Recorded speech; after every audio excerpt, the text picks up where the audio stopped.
Good evening and welcome to the March 25th, 2024 Committee of the Whole meeting. I'd like to remind everyone that this meeting could be or is actually being recorded for public distribution and broadcast. So just a reminder of everybody for that. Can I have a call to adopt the agenda for this evening's meeting, please? So moved by Councillor Molina, seconded by Councillor Densori. All in favor of the motion? Aye. Aye. Contrary minded? Motion carried. With that, I'll just remind everyone that if there are any conflict of interest or conflict of interest forms in the middle of the table, please fill it in. If there's anything on the agenda this evening, and pass it into the clerk, and ensure you stipulate the reason why. With that, we'll move on to item number 4. Item number 1, this is new business. Item number 1, Town of Salisbury Recreation Master Plan presentation by Trace Planning and Design. Welcome this evening. Welcome. Good evening, your worship, councillors, staff members. We are now at the point with the Recreation Master Plan that we're ready to put it in your hands and to begin implementation. We have a few little pieces left to do with Austin and Massimo, mostly relative to budgeting. We just want to confirm a few of the projects, but it's in good condition. We had a meeting last week with residents. It was great. Usually you get a few that are, that will take issue with a few things. Everybody showed up with nothing but positive comments. It was a very, very positive crowd. We're looking to do nothing more than improve on the platform that was already developed. So that was really exciting and a nice change for us. So this evening, I'm going to spend about 15 minutes, go through just quickly. I'm not going to go through the details of the plan, but I'll go through the kind of the structure of the plan and then focus specifically on the implementation piece because we haven't spoken too much about that. Yeah, so leave you with those thoughts. You will have the document. I'm not sure, Austin, when you distribute the document by tomorrow. Yeah, Austin, to his credit, literally got the document at 4:30 this afternoon. Same time I did. So drive it out. So you'll have that tomorrow to give it another scan. The only change between that document will be a little bit of fine detailing on a few of the projects and then a budget sheet that goes as an addendum matter. So yeah, as an addendum at the end of the document. So this evening, the master plan, when we began, we spoke about this a little bit before, the idea was to develop a 10-year platform, which sounds like a great deal of time, but really in terms of doing recreation development, facility development, park improvements, 10 years is not a long period of time. But from what was, wow. I know. You just stand by. Fall for it? No, way to go. Not anywhere near it. But this happened with your map last one too. Did it get grumpy? It did, this did. Oh, did it? So, okay. That's right, did it get grumpy? I purposely avoid those cables. See the problem. We should be talking about ghosts and stuff. Yes. You're right, Joe. This is our fault. But you guys. You actually, I can move. No. Get mine. Let's get there. Joe, leave it to you to. Well, That's right, Italian, literally the kinds of grumpy things we last think about a lot didn't it? now. There's a lot of history. It's where. So you don't do more trouble with this thing than we should. Not sure. Well, TVs. But the rate, Internal. Yeah, now it's reading the TV. on. You know what? This is exactly the same thing we did last time. Okay, well, I can wing it. But you have the best PowerPoint presentation. yeah, you're. They fell out. so we Oh, is that right? turn Is that, off. okay. Yeah. Restart? Try turning on. Yep, we still got to. Tech support.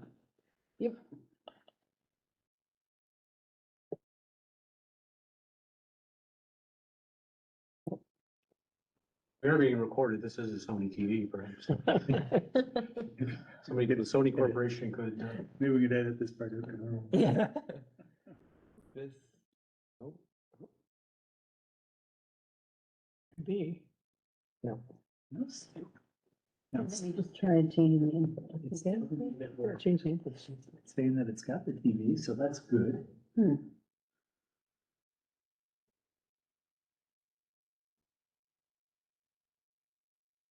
Correct. Correct is usually the one that's over there on the wall. I mean, that's the other option. You could Yeah. plug it into the wall over there. We can plug it into that, right there to go direct. Oh, is that right? Yeah. Okay. The one that's over there by the, I don't know if you can plug into that if you. Yeah, we just take the cord out. The shorter one right there on the floor. I think, yeah. That's not attached, yeah. Okay. Where does? So I'll be more than 15 minutes now. Give it the 17. Yeah. Ghost machine. Let's try that. We never make jokes. Doesn't want to work either. Switch the info again. No, it's on the right one now. Yeah, let's. The little adapter maybe. It's plugged in. An R adapter? No, that's it. Oh, son of a gun. Well, you're up. Okay, we'll, Send it to my email and use my stuff to show it. It's. Can you really cast it to your phone?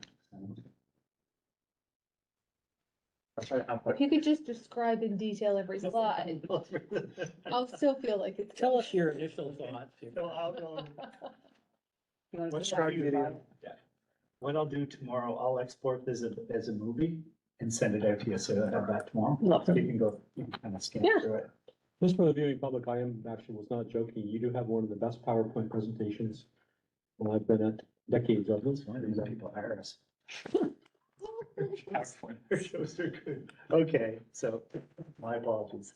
Wanna try it again? Austin? Yeah. Well, let him keep going and then I'll try to play with it while. Okay. Can I steal your? Screen mirroring. You wanna try screen mirroring? Let me see if I can find you.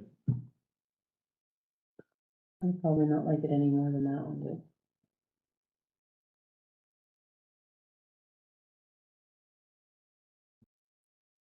Direct KX. I think that's it. Password Didn't it ask you the question? and password. Salisbury. No. Do you want us to try it? Let's try to unplug the TV and see if that works and then Mhm. that'll be our last ditch effort, I think. Try one more time. Where's the? On this program. The Apple TV doesn't even show anything. So I was wondering, You may just have to run it because it doesn't want to. Yeah. I just find that weird that it worked for the last half hour while we were sitting. Yeah. Okay, I'm sorry. I'll send it out by video. You can wing it. However. Can you join the meeting and share it to Diane? Share your screen to Diane? So many options. Technology. Too many options. Point, but Nathan might have to come to it for me. Ready? You'd have to send him the WebEx link. But see if. I think we'll probably just, So they were back on. waste. Here. I would just wing it. Just wing it. It's not Yeah. easier that way. Oh, I'm sorry about that. The next time I come, I'll bring Carolyn. There's nothing technologically that gets beyond Carolyn. She'd have an extra rig or two to solve this. So the objective of the master plan was to set up a 10-year platform for recreation facilities, sites and programs for what is a much expanded municipal unit. Your municipal unit is kind of interesting in that you actually have the strong DNA of a very powerful downtown core that's just bubbling under the surface. You have a couple of great schools right within that downtown. You have shopping, you have a gas station located right within the downtown. Everything is here. What we heard, the only thing that's really missing within the downtown core, two things, right? One is the idea of looking at seniors housing that gets seniors out of their homes, that opens up some of the homes that they're in now. So thus we can get a housing continuum start to evolve through the community. It looks like if we look at your population numbers, that little kick is probably required to free up some of the housing that is sitting at the adult. You really shouldn't use the word kick and seniors. Oh, it's completely appropriate. It's a shame I can't show you. We actually, during the meeting, we actually did a sketch with a couple of the residents of what seniors housing I wants mean, to look I like. kind of resemble those remarks of yours, by the way. It's a mobile home park. No, it's, well, anyway. So, you know, to look at the population, what we've done is we've set a number of benchmarks for facilities based on your statistics over the next 10 years, with the assumption that population benchmarks are never correct. Is that they're always influenced by, you get one business, the numbers will change. You get, you know, one type of housing or increased housing, the numbers will evolve. So we've set staff up with the model such that if numbers change, or if you want to make predictions based on adding a new piece to the economy, adding downtown development, adding senior housing, doing the new school, what that will change in terms of population, you can feed that into the document and it will tell you automatically how many of the varied different types of recreation facilities will be required over the next 10 years. So that will feed directly in the model. Now, why that's important is that if you are engaging in regional conversations for facilities, for example, if you got into a regional facility about a marina, you know, we know based on the benchmarks in 10 years from now, you're going to get to about 0.8 requirement for a new arena, just based on your population alone. That doesn't mean that you have to build an arena, but that means that your population will require that much of an arena.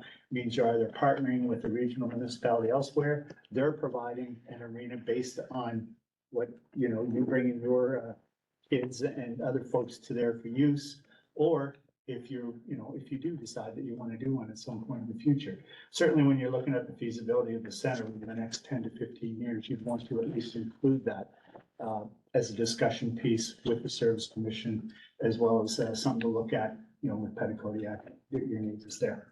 So the benchmarks are all established in that document for you. Again, mostly for conversational purposes, but it's a great tool to have when you're trying to format how much is required relative to your population. In addition to that, we've gone through each one of your facilities. We've worked with residents and facilities, by facilities, I mean parks and indoor facilities, things like school gymnasiums, courts, tennis courts, pickleball courts, can't go enough for those. So we've worked with residents to figure out what is the requirement over the next 10 years in terms of desire that they would like to see built into the community to really make a strong core, a strong cultural and recreation core at the same time. So we don't have seniors going to Riverview to play indoor pickleball in the wintertime, that we begin to bring all that energy into the heart of our community and at the same time receive the economic benefit that comes with all that energy, you know, within our area. So all of those facilities are worked out. We have a page in the document that speaks to how did the facility or park exist today? How do residents want to see it evolved? What is therefore the vision, a series of projects that get us to that point, and what the cost is for doing that over the next 10 years.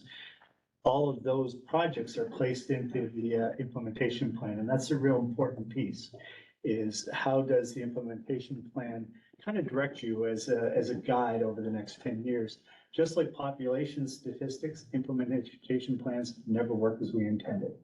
But if we hit the big ideas that we have built into the plan, it should work quite well. So first is we want to really communicate to everybody, you know, we are this big new municipality. We'll take that challenge on. And you know what, we're going to do one better. We're actually going to build a strong community around bringing our residents together. At the same time, we're working at the heart, we're going to work at destination areas throughout the municipality. So we look at small park spaces or gathering grounds, and then we look at active transportation links, recreation and cultural facilities within the heart of the community, where we build schools and what those schools are like, how they work together with other schools, how they work together with the downtown and the new recreational facility will be essential to success in the downtown core. I've been involved with a lot of schools that have gone places. They've really gone places. It is so important the way that we locate schools and our recreation facilities relative to each other for two reasons. One, the youth that we talk to during our public sessions at the schools, they're just screaming for the ability to stay after school. A lot of them get out at 2:30. They gotta go right home. Day's really only half over, right? So they want to stay within the heart of the community and be with residents from this area. So some facility where they can go for social and active reasons, for homework, library, that's all built into one complex that allows them to stay within the downtown core area, participate in after-school programs, and then at some point in time, look at a shuttle system that moves out to important destinations throughout the region. So the kids are a part of our core. We get them excited about being here now. They're going to be excited about being here later. We had industry, we had housing, all those pieces come together. If I'm saying anything off the top of my head that's offline, feel free to smack me. So again, communicating that we're going to do this, I'm going to go to my chart. It's off the top of my head. I'm going to get it wrong. I'm done. Going through the municipal plan update process to build this into it. Another thing we heard is that there is a lot of really cool activities going on here throughout the whole region, right? There's even ATV things that are happening outside of town that are really cool to people that live here. Not everybody knows what's going on. Not everybody knows all the cool programs that they're putting on. Sorry, that's a good point. Big dude's putting on there, right? A lot of really cool stuff happening that not everybody has that knowledge. So talking in the plan, we talk about ways to communicate everything that's going on, ways to book facilities, ways to book activities that is a central clearinghouse of information, as well as access in a digital format to the programs and activities that you will have going on. You have a lot going on as it is, right? So it's, something that puts right in people's hands. We also, you will see a lot of talking here about the recreation center. I'm not going to talk too much about that because we've spoken about it before, but have a look at what's in there. It is a very important asset to everybody within the community. We were a little surprised at how many people came out the other night just to talk about that. And can it be integrated with housing? Can we do, make sure that it's part of, the schools, the two schools and this facility come together in some format, not necessarily physically attached, but are one powerful center in the community. So that's something that, will be a challenge to look at going forward. We talk about the parks to be upgraded, all of our parks within our core area, connecting them with the trail and then moving that active transportation network out to a place like Roxborough Park. Roxborough, there's another word I'm missing. In that area, and several other parks that we've identified in the plan as, I think your point last time that, we got some stuff going on here. Let's make sure we reach out at the same time, that we're doing stuff around the community at the same time. So an active transportation linkage plan over time. As it sits today, you do have some of the best cycling and some of the best ATVing in Eastern Canada, without a doubt. If you are serious about cycling, you come here. You come here, you go through here, you access the areas up through Elgin, across Nixon Road. If you're a serious cyclist, this is where you are at. You've got heat, you've got hills, and you've got friendly people out there. I've blown tires back there and people have come and picked me up and driven me home in a second, right? So great people and beautiful environment. So that's something to really work with. You have a lot of greatness to really begin to celebrate. Launching points into that greatness, central gatherings points that allow us to move out into that active transportation network. The final two pieces I'll talk about are this notion of regional mobility, which seems a bit complex relative to the idea of a shuttle program. One of the reasons we talked about finding those destination parks throughout the regions or destination common grounds throughout the regions is if we do have students, seniors, other people that are at our facilities or at a future recreation facility within the heart of our community and need that mobility 6, 7 o'clock at night, that we can have that shuttle system that moves out to those destinations. It's not a thing that goes everywhere. It goes to those destinations. Those are in the heart of the regional communities. Those are places where they can get picked up or have access to their homes close by to those spots. So that is something to be looked at. It seems that it was something that was very important to do. Staying here. They do not want to go right home after school. There's too much going on especially things like Friday night basketball games, Saturday basketball games, tournaments, things like that that are going on, making sure that if those events are going on, they're here. Final thing I will talk about is on the center piece itself. We've had a lot of discussion on the center. We've looked at briefly at the preliminary feasibility relative to your demographics and statistics. But I think without a doubt that if there is a center, at the same time developing a reciprocal agreement with the school district such that the center as well as the gymnasiums and the facilities within each school come together to form three strong assets that can be used to host tournaments, that can be used for like Friday night basketball. We want those big basketball games actually to be in the center and not in the high schools, right? Or not in the other schools. Have them be right in the middle of areas where we can have things like lounges, gathering spaces, good viewing, something that really brings all the residents together. And, that's more of an American model. We tend to, in Atlantic Canada, try to overbuild our schools to support that. In the States, you go anywhere throughout Maine all the way to New York, it's the opposite. They overbuild the community centers and get the high schools into those facilities on Friday nights. That way it's something for everybody in the community. Austin, is there anything else kind of overtly that I'm missing? There are a number of projects about downtown, looking at the downtown as a campus. A little bit on housing, a few other things, and some really funky graphics that I'm sorry you're not gonna get. But we'll send that out in a video to you tomorrow. Anyway, I apologize that you couldn't see this. Your worship, I'm complete if there's any questions. So, I did get a chance to go through at least the one that Mont Small sent, the draft. It looks great and at a high level, seems to take a lot of things into consideration. I like the sort of implementation piece as well, in terms of how to take it from, 100,000 feet to maybe 50,000 feet or whatever. I guess the question I hate to ask, but feel obligated to do so is, how do we, I don't know if manage is the right word, the costs associated with this, how do we track to see what the overall cost is? Because I know that people, myself included, would be very enthusiastic going to these meetings about what the town has the potential for. So you ask us what we want, we're gonna tell you. But if you were to ask us what we want and tell us this is what it was gonna cost, the response might be slightly different, I don't know, depending on what that is.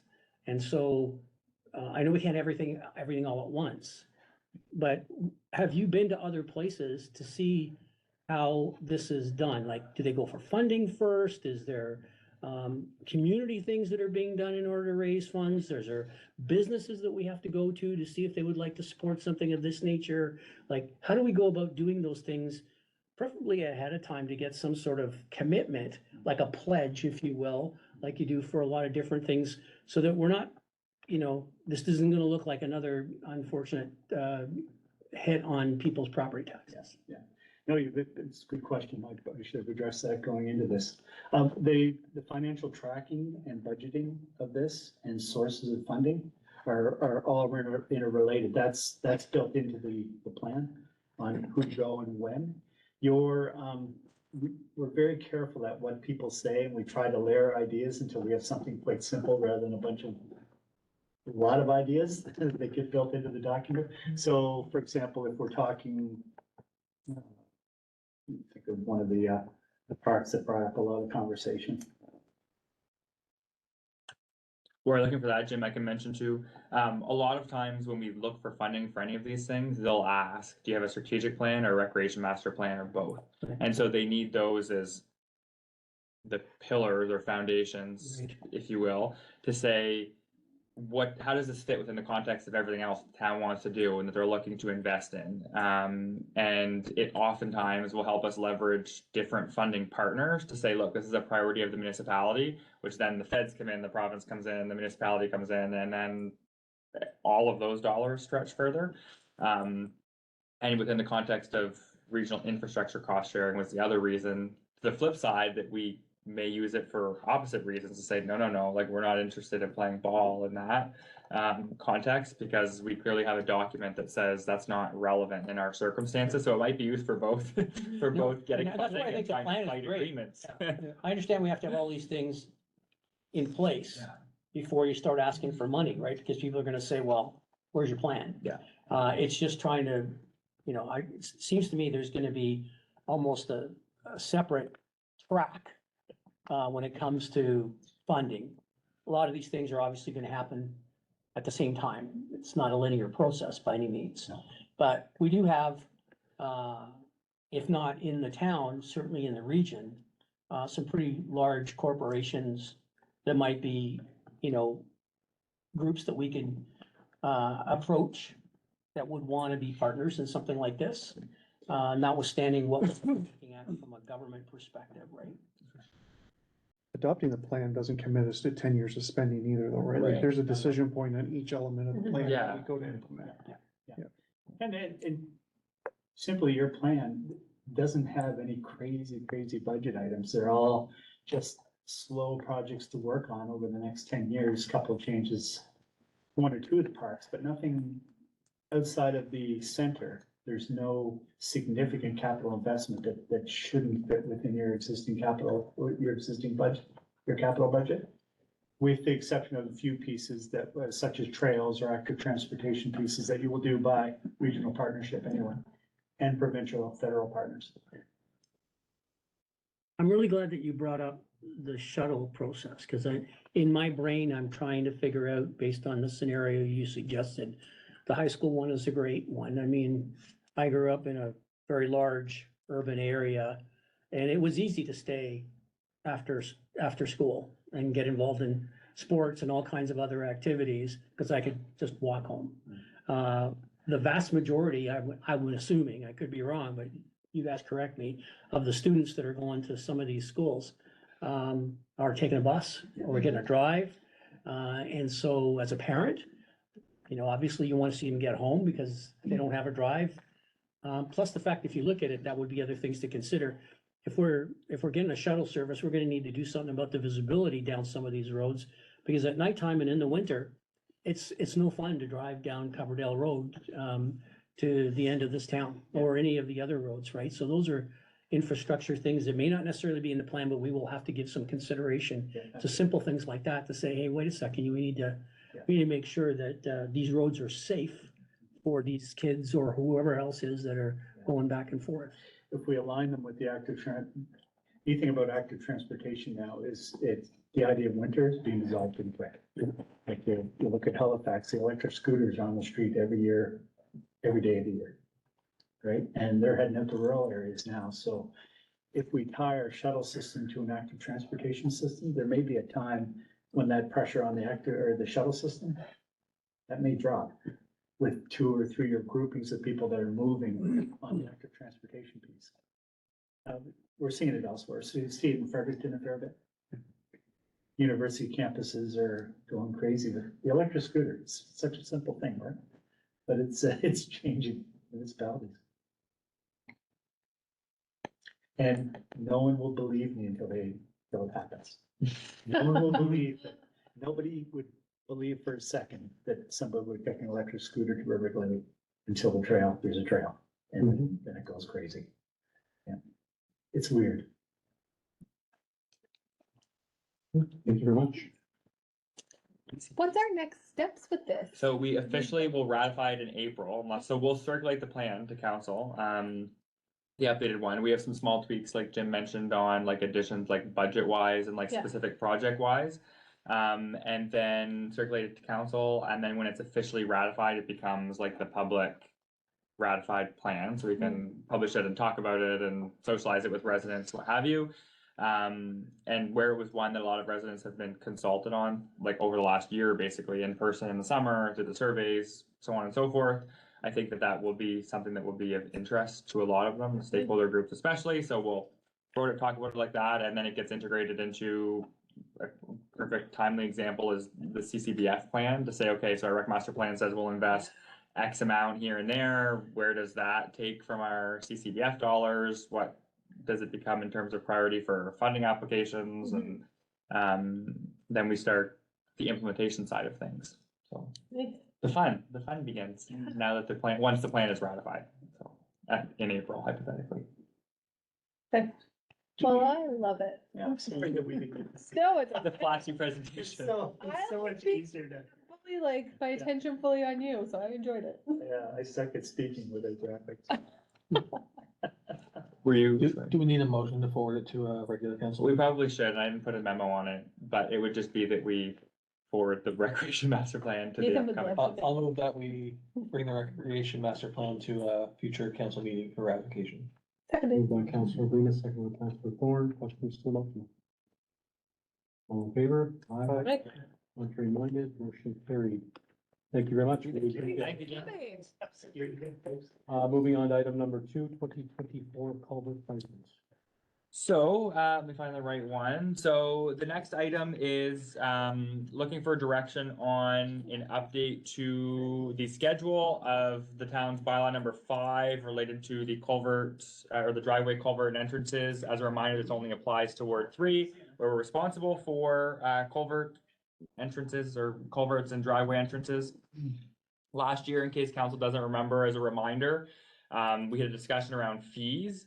As with everything, these were also, we were seeing year over year, significant increases. And so last year, council had set the kind of principle that we wanted to recuperate all of the costs. And our, kind of action last year was to make sure that all of our invoicing, when it came through, separated the culvert installation itself versus the ditching that often had to accompany new culvert installations, and is ultimately the responsibility of the municipality and not the homeowner. And so based on the cost of the culverts last year, we're recommending the pricing for 2024. And then from a process perspective, this, I kind of hinted at it, but is a schedule in the bylaw. So then it would have one resolution at council to update the schedule as opposed to updating the bylaw in full. But we bring it here first for discussion before bringing the updated schedule. So if you look on the second page, there's the 2023 rate and the 2024 rate that is being proposed. And ultimately, the cost for the culverts themselves were just shy of 13,000 basically. And the revenue was just over 10,500. And then Trevor's also noted the kind of standard culvert size, which is the conventional driveway. So obviously there's different circumstances based on the length and of the particular driveway that as it gets longer, the more expensive it is. But that standard is noted there as well in the table. So with that, any questions? I guess motion on the floor and then questions before we dive into it. I move that council approve the proposed fees in principle for new culvert installations and direct administration to bring forward the modifications to Schedule A of the Town of Salisbury bylaw number 5 at the April regular council meeting. Moved by Councillor Bannister, seconded by Deputy Mayor Gallant. Questions to the motion, please. I have a question. So see the numbers for 2023. At the new rates, would that just cover 2023 or is that built in any increase for 2024? It would be setting the rate for 2024 based on what we saw in 2023. So it will more than likely be almost like a little bit of catch up. And I say that and the challenge with the last few years is that everything has skyrocketed. We're seeing, and I'll say that and say knock on wood, that some things are starting to become what would be more normal. So we should not see, hopefully, unless culverts are an anomaly, like, and I guess we'll have other tenders that are closing soon that will tell us for sure, but we're seeing things are stabilizing again. So it wouldn't be an abnormal, normally we wouldn't see that much of a difference year over year. Like historically, there were minimal changes, I would say. But like everything the last few years, we've seen it obviously skyrocket. So I guess long answer short is that the 2024 costs should be very close to the 2023 costs is what we're anticipating. So The costs haven't gone down, they've just. No, they haven't gone down, they've stabilized. Yeah, I wish they had gone down, but they have not. They've just stabilized. Yeah. I just vaguely remember hating this the last time we discussed it because I don't understand why we're not just invoicing them for the amount, like the actual cost. And I know it's because you don't know the cost until after the work's been done, and I get that, but I just hate this, and I'd like that to just be on the record again, because I feel like in some situations, people are gonna be subsidizing the ones that are more, you know what, like, it just doesn't feel fair. Yeah. But I also understand that if you bill them after the fact, there's a higher chance that they're not gonna pay. Like, I get it, I just want everyone to know I hate it. So I If think that's a fair statement. last year, one of the challenges too was that we didn't have them separated. We didn't force the contractors that were doing the work to separate it as much from ditching and culvert. So our Right. concern was the ditching should not be on the responsibility of the homeowner because it is the responsibility of the municipality. So if a new culvert's installed, it's not gonna do any good if there's no ditch, like if the ditching is fully infilled because it hasn't been ditched historically, right? So our concern was if we say, okay, we're doing double the rates to also cover ditching, then really we're passing the buck on a service that the municipality should cover. Right. So with that being said, we've only had 1 year really separating ditching culvert cost and installation. And so we couldn't, like, I think the only way logistically that would work is we take this as a deposit and they sign and agree that anything above that, we would charge them back, which I think would be an option. But I would say it would not, otherwise we're gonna be very, like, we're gonna have to chase people for these and they just won't pay if we install. I know, right? and that's where I'm like, what's the best way to do it? Yeah. I don't love this. Yeah. But I also feel like, I don't know, like a really high deposit and then give them back the money that it didn't cost, like, I don't know if that's, I thought about it quite a bit, but I'm not sure. Yeah, Wouldn't the vendor or the supplier not agree to that? Do we not know what they're gonna charge us? depends, a lot of times it depends on the ditching. So the culverts are predictable, but the ditching is not. The ditching is not, it And depends they- on where it and They is. will not commit to a ditching or a culvert price? They just give you one bill? They give us one, it's separated, but it is one bill, yeah. And, okay, so in the bill, are they charging us for the culvert, these rates? The 2024 rates? Okay. Okay, so then, So this is cost recovery for the culvert piece. Itself, And which is what the Okay. resident is supposed to pay, Okay. right? yes. So we're really losing money on the ditching side. Not really Not losing money, But we're not Yes. estimating it correctly. but no, it's our, that's Responsibility. Yeah, so we're just, But then why isn't it a Right. static cost? We just pay for the culvert. Ditching's our responsibility and the variability is in the ditching. But the person that does the culvert is also doing the ditching, so they're sending us one bill for all of it? right, because it's not our contractor, Yeah, it's but- their contract. But the cost is in the culvert. I'm so confused. So when you go to do, let's say you have a ditch, my ditch, the culvert is already there, the ditch is already there, but there is never any water in my ditch. Okay, the water tends to run down the road. So if they were gonna replace my ditch, Mhm. they would dig it all out, they put the proper size depending on what size a ditch it needs and all that stuff. They do, what do they call them, lines or whatever, to make sure that everything's, like, the water needs to flow down that ditch. So they would fix the ditch while they were there, Yeah, clean it all out, make sure the levels and make sure the angles and everything are all correct, so the water will drain properly and flow properly, Go keep the in the culvert and ditch. keep going.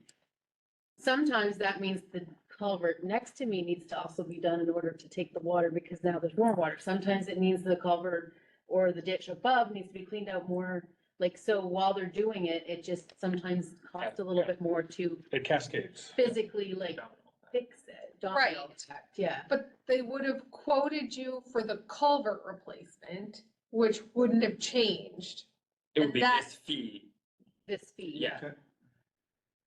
which is not necessarily the actual cost quoted by the, I don't. For the culvert, yes, it would be this cost, and we're still, these are still what I would say are guesstimates based on the Right. 2023. That's what I'm rates. trying to wrap my head around, is why aren't we just invoicing them the full like the quote that the contractor gave you for the culvert? Because Why are we it looking can, up these prices? it can be variable based on the size, and we do them from May until, Yeah, but then you should charge everyone for the largest size culvert and then if that is not used, remit them back the difference. So when it started, it's kind of how we started it. The amount was kind of on the higher end, but not the highest, because places like River Road has a ditch that's how much deeper than Yes, and a lot more water going. So that's why there's the two different Yeah. size ones. Size ones is in deep, not long, right? The length is the same It's the size. diameter there. Yeah, if you want a wider driveway, you pay extra. Like, just, that's how Whatever. it is, yeah. Okay. So that's the difference. But if they go there again, if it's my driveway and I have rock on the side and everything's good, they can reuse that rock. You won't necessarily need to pay the extra for more rock, they just reuse what's there.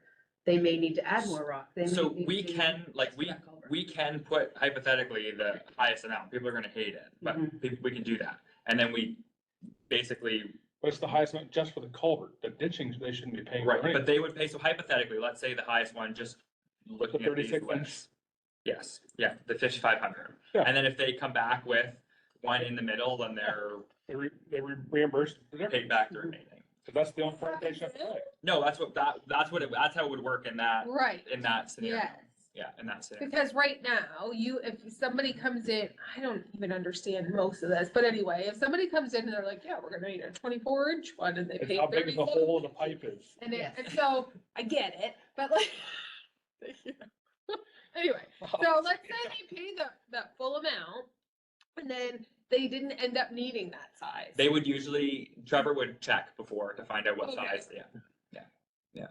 Cause Okay. Or it's else they would just come in and say, I only need the. 11. the smallest 15." one. Yeah, yeah, And yeah. then the water, too much water would go through and Yeah. wash the driveway away. Yeah. It's relative to the area. It all determines how that works. Either But way. that's why I charge everyone the same fee. Because the other And thing, reimburse them and everyone would be happy when they get money back. it's, The thing is like charge everybody 5,000 and then give them back the difference. You can Exactly. approve So the bill. if we but- want. Conversation every single year, if we're gonna have this conversation. I remember In a- saying it here. In a policy, we know that. I think that's the difference. I remember this passion a year ago. Remember? Yeah, yeah. So Hate it now. we don't want to bring this back to council every year. So is that the preference to do it that way? Just for one more clarity point, though, the cost of new culverts at $12,794.58 and the revenue from culverts at $10,580. What is that? That's the total cost of installation and the ditching? Yes. No, not ditching. No Yeah, ditching, no, just culverts. just We culvert. undercharge. So at Yeah. some point along the way, Because we The charge price the is- amount, Yeah. and so one of them might be a little higher, one of them might be a little lower. If one Instead of comes the- in and it's 3,900, instead of 3,750, that resident pays 3,750, That's not it. 3,900. Okay, And as I well, if someone comes in and it's 3, they're still paying the Yeah. 30, yeah. so, but what is the 12,794 in cost? That was the total cost of culverts installed last year? The Yeah, actual expense. And you made 10,500 on Yeah. that whole operation? Yeah. I don't understand that. How did you make revenue selling culverts? We we lost did, we $2,000. lost. No, not $1,000. It's just, that's just, you have to do the Yeah. net difference Yeah. between the two. It's not really income. yeah. Under the new system. It was- We lost. So you put 2 culverts in last year? Or 3? These are only new ones, and most of them are that 20, so last year that would have been the 2,300. That's the standard, because it's only new Right. ones, Okay. it's only new This installations. isn't replacing one, this isn't Yeah. like adding, this Yeah. is literally pricing out. So none of that matters, charge them the full Right. price for the largest one, and if they need less, they get the money back. Once it's installed, we're just gonna tell them. People will be happier when they had to pay too much and get money Yes. back rather Yes. than, And we're not Okay, talking not about enough. like a burdensome process for staff, right? If there's only half a dozen of these a year. Yeah, they were Just an only, added thing yeah, that would have- Yeah, okay. yeah. but the charge is gonna be double basically, from what was it before?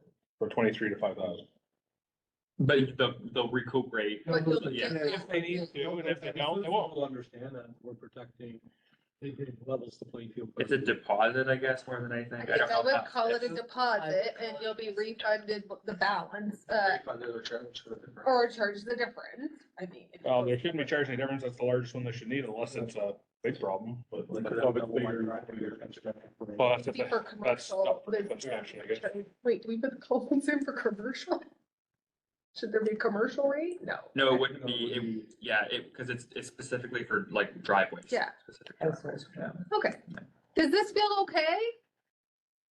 To you, the staff who have to implement? I don't want to bring it back to council every year, so. So then, check, all the boxes. If there's any huge opposition, it would be to the team taking the payments and reimbursing them and with Trevor's side of things, so we can figure out if there's any opposition and come back if needed. But, yeah, we need an amended motion. I don't think that's a friendly amendment, I think that's a switch, like a new motion. Do we have to defeat the original one? Yes, Probably the easiest thing yeah, to do. yeah.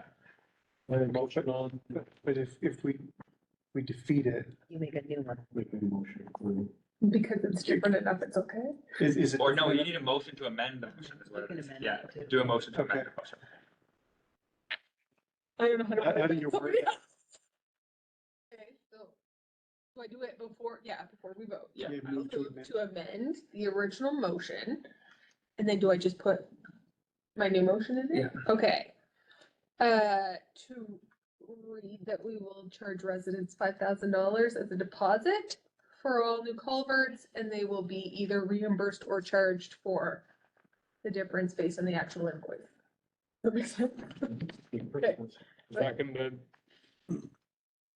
moved by Councillor Thorne, seconded by Councillor Dykstra. Questions to the motion? Is it gonna be 5,000 or the 5,500? Yeah, 5,000 close enough.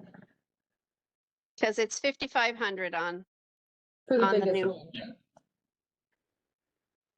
Those are rare, I think, right? Diane? 5,000 will cover most of the That size. problems. 5,000 will cover us and cover us for a few years before we have to Yeah. adjust that Yes. number. I mean, give it a year to try and see what happens.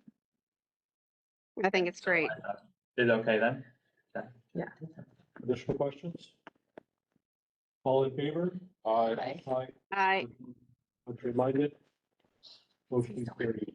Okay, so that was, like, did we approve all of that in one, or did we have to approve the, It's opposite, it's amended. It's It's amended the original. okay. Yeah. So we amended and approved? Yeah. Okay. Yeah, go in. Approve the amendment. Yeah.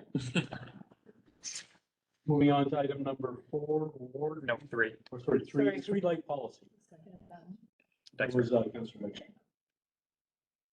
Thank you. Item number 3, streetlight policy. So last year, this is also something that was discussed, that we got direction to essentially standardize. So, as a process reminder, in the former village, there are streetlights. The standard is a streetlight for every 2 power poles. Obviously, there are situations where that may not be the case, depending on how far they are, so on and so forth, but that is the standard. And in the outside areas or former LSDs, there were no streetlights.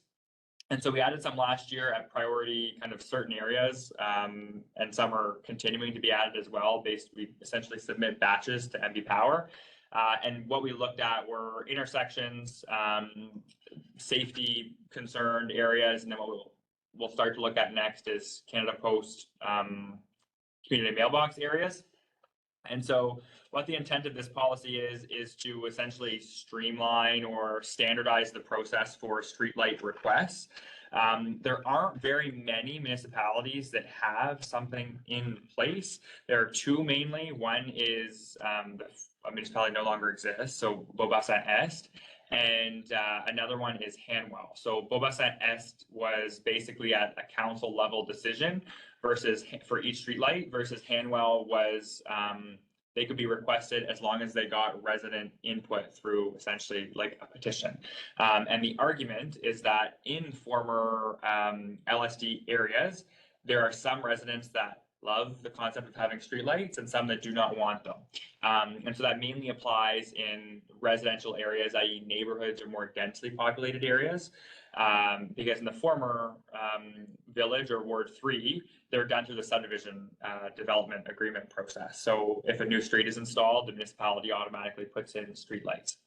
So it really does regulate kind of those outside area residential requests, because the other areas in former LSDs are covered either under the safety areas or the Canada Post mailboxes, so on and so forth. Those kind of discretional areas that are under the purview of the town itself. So what we've proposed is something similar to Hanwell when new streetlights are requested in outside areas. And then to keep the standard level of service in Ward 3 in the former serviceable boundary, which, like I mentioned, is the developer agreement process. And so we've done less kind of onerous process on residents. I think Hanwell needed at least 10 property owners within a certain percentage of distance. And it kind of got a little bit complicated.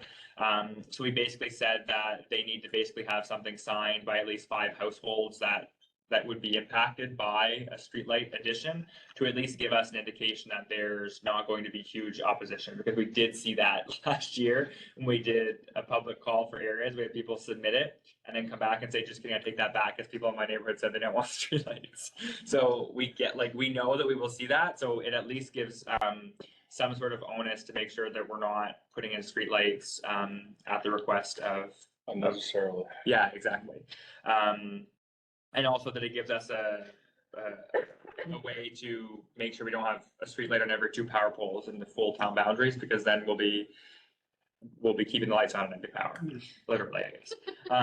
So Most people outside are happy not to have the lights because they don't want to have, artificial light coming into their house at nighttime or whatever the case might be. And that's why they're one of the reasons for living there. I think, for me, I think it's mostly the safety issue. Yeah. I think that some of the main roads where we might have some safety issues in terms of visibility, those would be a priority for looking at streetlights rather than, on, Bunker Hill up there where there's a whole bunch of houses or whatever. I don't think that's gonna fly. I would be surprised if many of the residents would want it. I move that council approve the proposed streetlight policy and direct staff to bring the policy forward for ratification at a future meeting of council. Moved by Councilor Dykstra, seconded by Councilor Lenis. Questions to the motion? I have one question. Yes, The thing I didn't love about this, it was not. We get the hardest by things and. I just, in multiple spots where it's like at the discretion of the ward counselor, I feel like that puts a lot of onus on one counselor when we should all be making, like, I just don't want somebody to get it just goes back talked to, on. do we want the council agenda to be filled with streetlight requests? That's the challenge. If council wants that, we can do that. I just, But then I know when we get to it, council will be like, I don't want. sure, but I just like, I don't know, I just feel like it's gonna put a lot of like pressure on one counselor, or, I see it. and I just want that you one- guys to make the Your decision. 5 petition makes sense, but it should kind of be notified to the councilors if they agree with that or not. And that would be the process. That would be, we would say, look, we've received this kind of Not, request. not that it has to go through the council. Yeah. Can it just go on like the consent agenda, like, so you're letting us know which ones you've approved because the petition like Gotcha. was met, and then you don't have to include, you don't just have to have one solitary counselor at their discretion gets to decide who gets it and who doesn't? I guess to add to your point, Sure. it could add where if we're leaving it to the ward council for each particular ward, it could lead to differences in how we're serving each area too, instead of being consistent. I think it just puts, I think it puts a single counselor in a very awkward position. Especially when we're a team and we love each other and we hold hands. Like, I just like to And take we that can part of. continue to do that. I don't have a problem.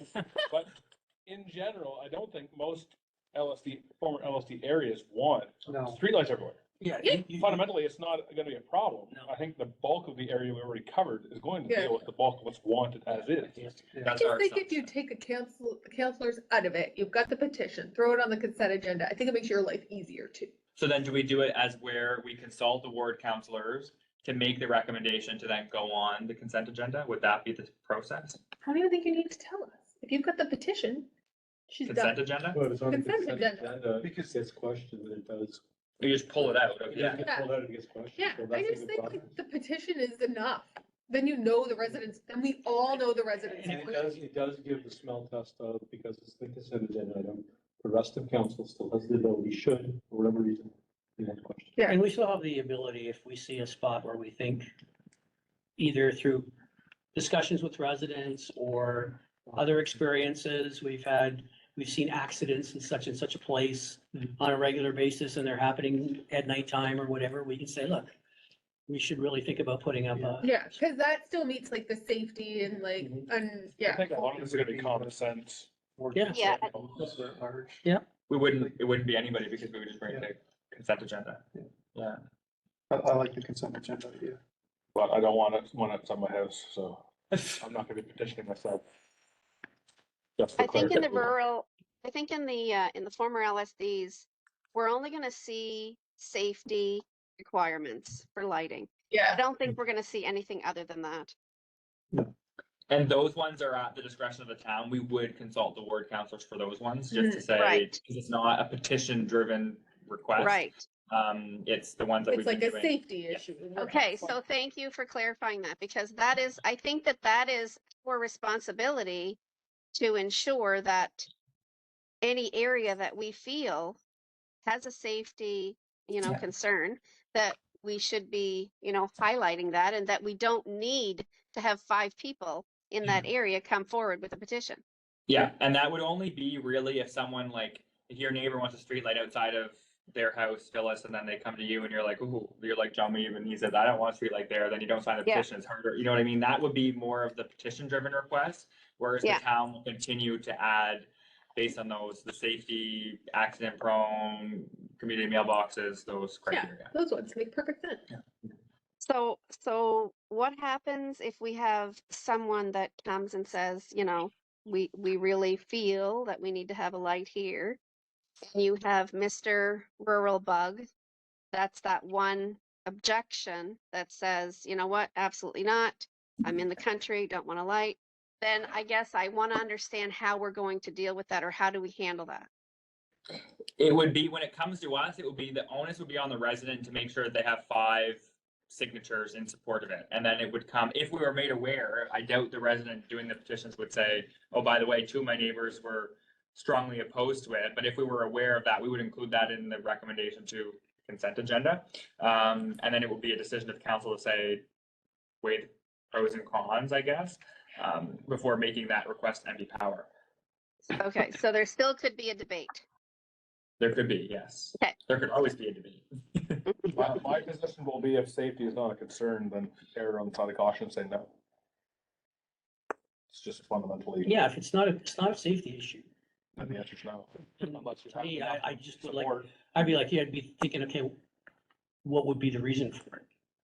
Right, because if safety's not an issue and you want one, and we say yes, then everyone who comes that has 5 names on a petition, we That- couldn't say no to, That's also the possibility with the petition. right? We couldn't say no to them because we just said yes to this guy who just, and his 5 neighbors who happen to like it. Mm. Like, so, in any case, I mean, it's just that it can end up being a bit of a dog's breakfast if we let it. So, So what do we do now? So I think the direction is still that unless we're changing the process, that we'll bring it to consent agenda in lieu of consulting. great. And we can maybe explore some ways but we'll think on it, I guess. We're not really gonna be able to explore because there's like I said, very few that exist, but, for that, basically saying no, or if there's more criteria to say no. I think we'd have to, if somebody was to come or they were asking for it, we would have to say, you've got to have X number of residents, but you also have to have a case for why it would be needed. And here would be the major components that would have, And we have check and balance. Yeah. Then items, check and balance for the rest of the council to question or. I'm good with moving forward for ratification. All in favor? Aye. Aye. That's your direction. Yep, perfect. Moving on to item number 4, ward redistribution data. Give a presentation for this. Can I request a quick recess, Recess? Do we please? have a motion for a recess? please? So moved. Moved by Councilor Thorne, Thank you. seconded by, is there a second, what do we do? I'll second. Moved by Councilor Dykstra, all in favor? Aye. I'll push it. Okay, so do I have a motion to return back to regular council session, So- please? So moved by Councilor Dykstra, seconded by Councilor Thorne. Questions for the motion? No questions for the motion, all in favor of returning? Aye. Not reminded, Aye. we're now back in regular council session. With Okay. that, can I have, a report on ward redistribution data? So, perfect. So we have a presentation for this one. Go to the next slide, Diane. I will run through some background and context, some wards word-specific information and data, speak to some sections of the Local Governance Act, and then we'll have a discussion and determine next steps. So background as to the conversation this evening, next slide, sorry again, is that within the governance and service excellence pillar of the strat plan, there is an action item to ensure adequate representation amongst municipal wards. And then in mid of last year, or late spring, early summer, I guess, there was a notice of motion that was passed by council that gave staff direction to bring essentially data back. We didn't end up bringing it back in the end of 2023, so that's why we're bringing it back today, with some updated information from the province, essentially. And then also part of the reason was that at that point last year, we didn't really have any town-specific data. We're still obviously limited in what we do have, but we have a lot more than we did at that point last year, and continue to try to collect ward-specific data in any of our programming to at least supplement the information that we have from Alexa Brunswick, from MBDI1, some of the data that we'll speak to here. So next slide. In 2022, through the reform process, every municipality had a transition team, and one of the responsibilities of the transition team was to determine council composition and structure. So basically being wards, no wards, at large, so on and so forth, number of councillors. And through the process, it was determined that in the case of the new municipal boundaries for Salisbury, it will be what we have today. So one mayor, one councillor at large, which at large just means from any of the wards, one councillor for each of wards 1, 2, and 4, which represents the former LSDs, and then 3 councillors for Ward 3, which represents, or which consists of the former village boundaries. And then the other piece, I'll speak to this a little bit later as well, but the decisions of all of the transition teams province-wide were integrated into Regulation 2022-50, which is a regulation of the Local Governance Act, which essentially established the municipality. So for grant applications, for instance, when we normally upload a certificate of incorporation, we now upload a copy of Regulation 2022-50. And everyone says, well, this isn't an incorporation, but that's how we were incorporated as the town of Salisbury. And so as part of that, one of the sections of that regulation specific to Salisbury, so I think Salisbury section 33, because we were entity 33, it stipulates that that would be our composition of council. If you go to the next slide, we'll start diving into the ward-specific data. So these are two side-by-side maps. The one on the left shows you the new municipal boundaries, obviously in the thick dark green, same on the right. The one on the left has the former LSD boundaries within them, and the one on the right has the ward. So you can see in Ward 1, has portions of Salisbury LSD and Coverdale LSD. Ward 2 has portions of Salisbury, Coverdale, and Elgin Parish LSD. And then Ward 4 has portions of Salisbury LSD and Coverdale LSD as well, just to kind of situate us. Because oftentimes we'll speak about subunits, which subunits are the former LSDs. Sometimes we'll speak about wards, which are the municipal geographic areas for essentially elections and representation purposes. Sometimes we talk about the full town. So just to kind of situate us within what the crossovers between our wards and LSD subunits, to try to make it as least confusing as possible. The next slide is assessment bases. So the assessment bases, I'll clarify, are the total assessments and not what is used for tax rate purposes. So really the only difference is that the non-residential has the non-residential multiplier. So you multiply that by 1.7 to determine the actual tax base, but the assessment base is shown up on the screen. And again, that's based on LSD subunit, because we don't do taxation based on wards. We do it based on the former LSD subunits. So you can see across the board, just for the sake of not saying all these numbers, I'll use the bottom row. So in the Coverdale LD being local service district, we often say LSD, but the subunits are just called LD. It's about 246.42 million. Elgin Parish is 3.99 million. Salisbury LD 154.78 million. Moncton LD 135.29, and then Salisbury V, which is the former village, 236.16. Go to the next slide. Electors by ward. This is probably the most recent data or information that we've managed to get. And you'll see throughout the different pieces, like the last one was from Environment and Local Government, DELG, because that's who we get our assessment information from. This one's from Elections New Brunswick. We have some from MB 911. So we've tried to compile all this data from different sources, trying to get everybody's information that they have to try to paint a picture as much as we could. But this is obviously from Elections New Brunswick. So the electors are eligible residents that can vote. So that's 18 and above and eligible to vote in municipal elections in Canada. So you can see total across the full municipal boundaries, there's just over 5,800. And then you see the division by ward up on the screen as well. Go to the next slide. Civic addresses. This is a piece from MB 911, which gives us a little bit of a picture of properties. Somewhat, so it's not necessarily units or homes, but it's properties that have registered civic addresses. But you can see the total number per ward. So again, now we're going not by subunit, but this is a municipal geographic area set of information that MB 911 doesn't provide to everyone. It was by request, basically. And so they did this based on our ward specific data. They also gave us, and they gave us to us in a map, which basically just had the same map so we saw with a legend on the bottom. But they also gave us another one that just had the essentially density, so the civic addresses per square kilometer.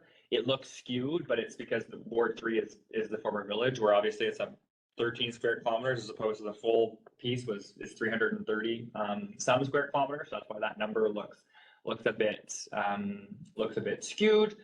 And then on the bottom, you have the percent of civic addresses across each of the municipal wards. You go to the next slide. One of the elements that council had given us direction on was related to municipal assets. So for the sake of listing them essentially just in former LSD subunits, we've listed some current or potential ones there. Ward 3 would have the existing parks, roads under the municipality, treatment plant, and municipal buildings and assets being vehicles, for example, some of which now become shared. So we haven't gone through a full list, like we haven't put on a full list of all of our assets. Just for the sake of trying to show specifically ones that are in former LSDs. So if we go in Ward 1, there's currently a treatment facility for the Spring Garden subdivision that's under the responsibility of DELG. While at one point they seem to be interested in having conversations with us, they haven't had anything further. And there's also in that same subdivision, Roxborough Court Park, which is essentially what we would know as LFPP, lands for public purpose, which the province had indicated would be offered to the municipalities by the end of last calendar year. So it hasn't had anything formalized, but it would come to us with a set of other assets if there are any in the other wards that we're not aware of, but they haven't indicated that. In Ward 2, the town owns lands there that has been discussed for potential, essentially walking trails, boat launch, access, and then sorry, I copied and pasted. That should not be listed in Ward 4. It is only in Ward 2. And then we have the same bullet in all three being roads under the jurisdiction of MBTTI, only because the commitment has only been made to keep that as is until 2025. It's kind of the dooming cloud over all municipalities that have absorbed LSDs in the sense we don't really know what will happen. Nor do we even have information in terms of how many roads, if the province were to give them to us today, how many roads are in Ward 1, 2 versus 4, for example. But is important to note in terms of potential assets in case those ever do become municipal assets, which I think was a much larger conversation. If you go to the next slide, this is obviously a limited sample, but is our either municipal specific or data that we get from programmers and providers specific to their postal codes of those that participate in their programming. So we did not collect this information, or I shouldn't say didn't always collect it. We never asked for it from the sporting groups and never made it an intentional piece to collect as part of our kind of own data gathering until last year. But you can see it depends on program to program. The reason that you'll see, I'll speak on the last two columns outside, and then the last one says unknown, it's hidden on our screen, is for outside is mostly, more than likely either the rural district or Three Rivers, and that's because a lot of, I shouldn't say a lot, the two in the middle, baseball and basketball, are shared Petitcodiac and Salisbury.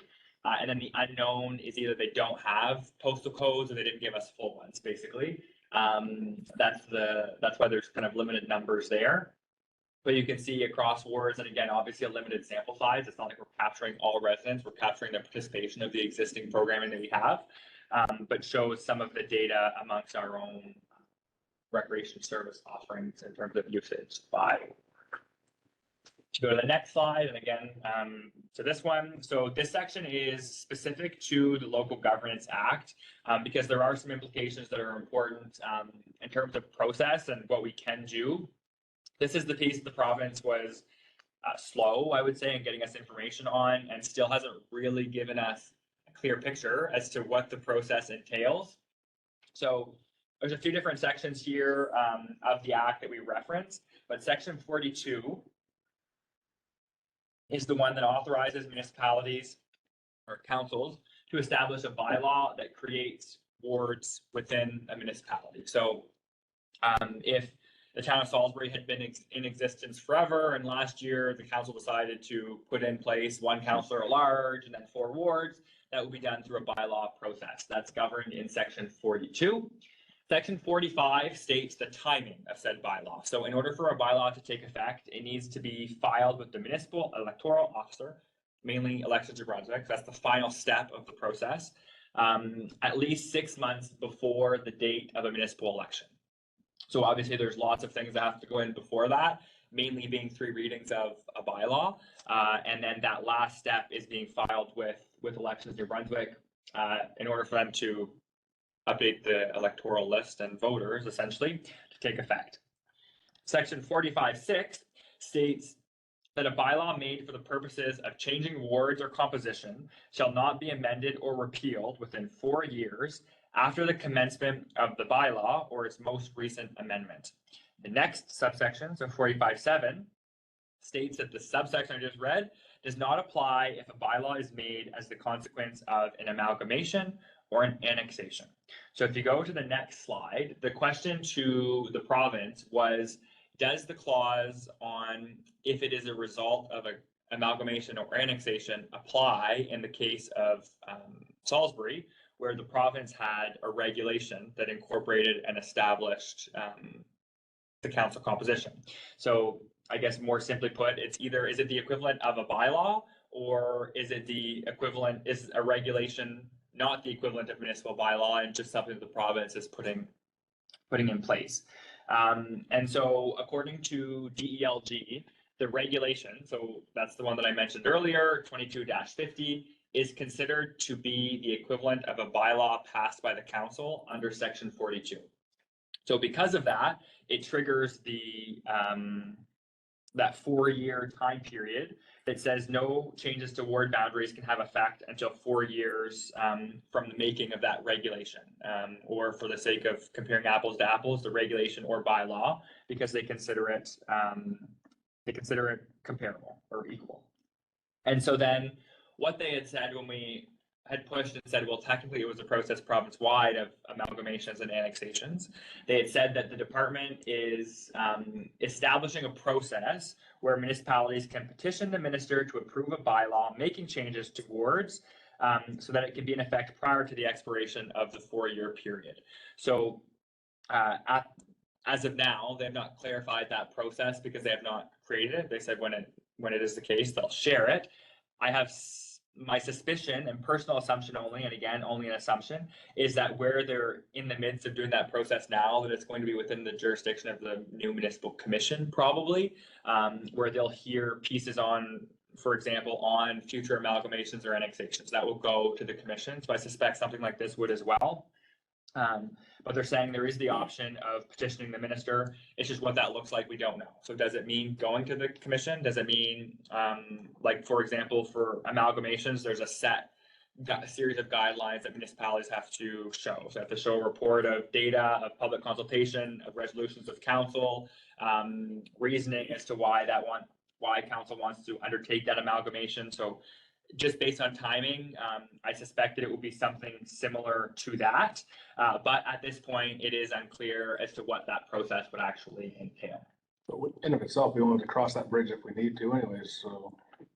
If council's wish is to change the word, then we would have to petition. We just don't know if the petition is as simple as do we write a letter and say. But it's moot We until we would like- decide we want to change the word. Exactly, So- exactly.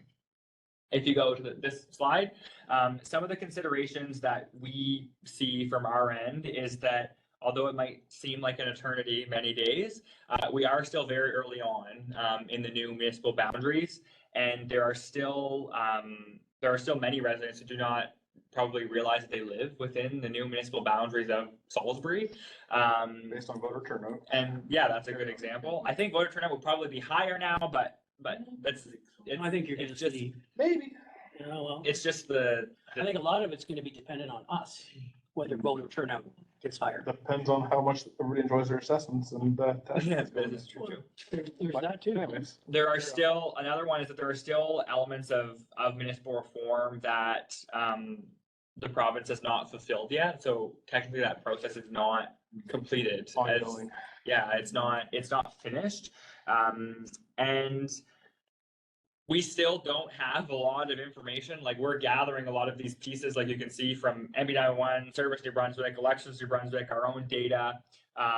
And we have census data for the full boundaries, but do not have it by ward, do not have it to a granular level. It's half baked. And we'll have pieces from StatsCan moving forward, from our own kind of pieces that we're doing internally that will continue to feed the data, but we're still very much, it's still in its infancy.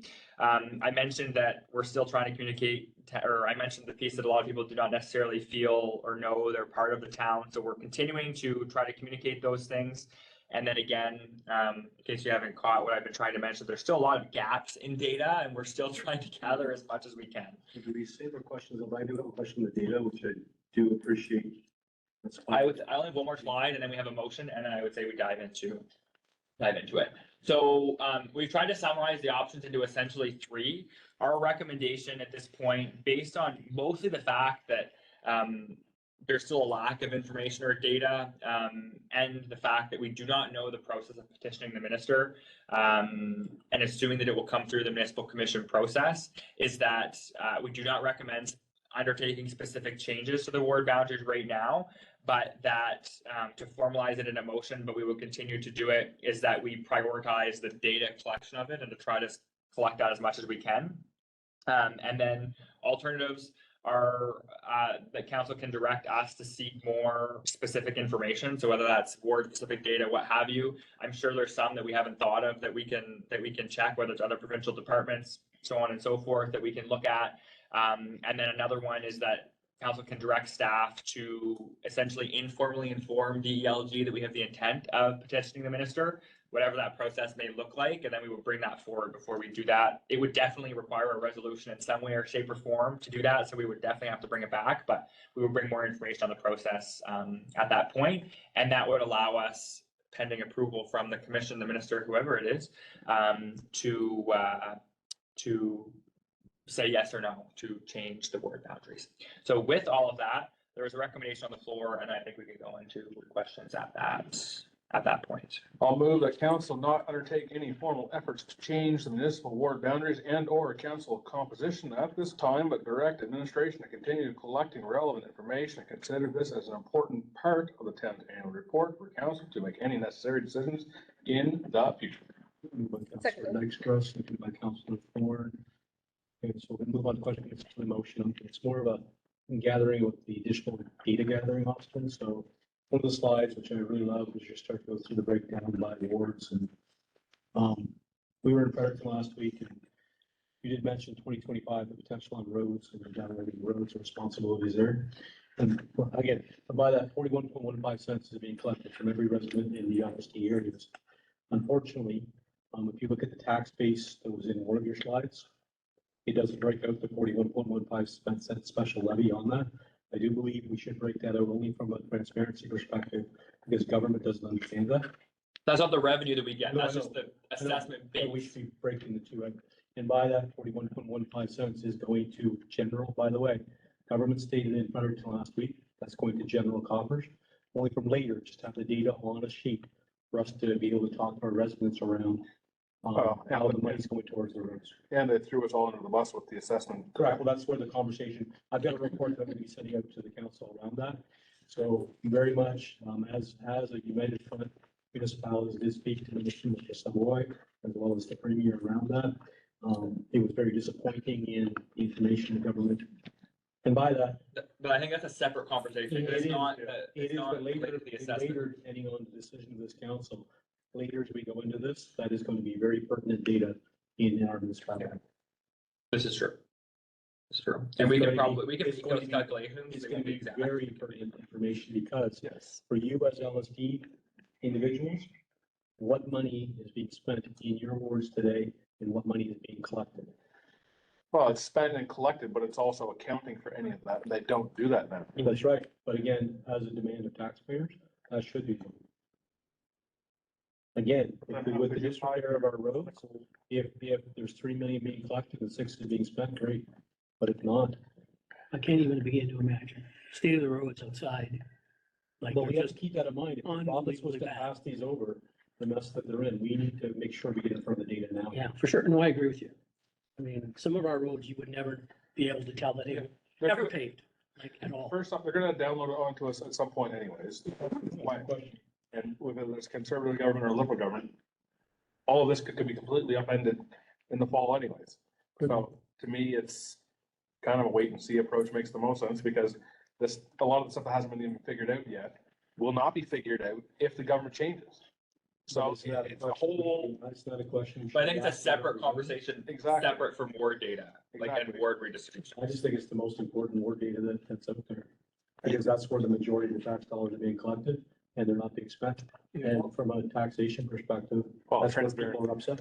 Well, I think as part of this motion, like we specifically asked staff to make it a part of annual reporting, Mhm. right? Yeah. So I think it's important for us to have that data as we go forward.